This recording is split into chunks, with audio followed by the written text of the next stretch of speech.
İnfluenza vaxtı kimə sistem olunmalıdır? Hər influenza keçirən uşağa sistem qoymağa ehtiyac yoxdur. Əgər uşaq yemir, içmir, çox halsızdır, qan şəkəri aşağı düşübsə və qızdırma bu yeməməzliyə, içməməzliyə bağlı, yəni dehidratasiyaya bağlı, bədənin susuzlaşmasına bağlı dirənclidir və dərmana tabe olmursa, o uşağa sistem qoyulmalıdır.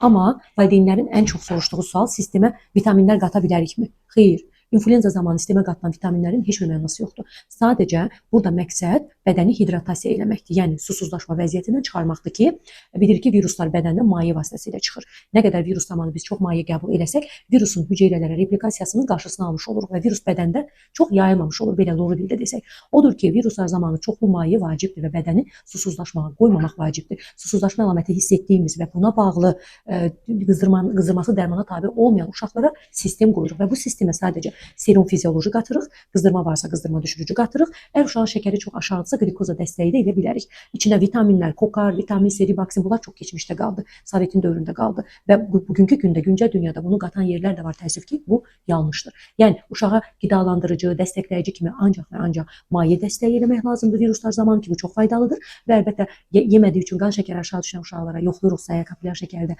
azdırsa glikoza dəstəyi, qızdırma düşürücü, yəni simptomatik müalicə, qusursa qusma dərmanı, sadəcə bu tipli serum taxa bilərik. Hər uşağın da sistemə ehtiyacı olmur. Sistemə ehtiyacı həkim müəyyən edir.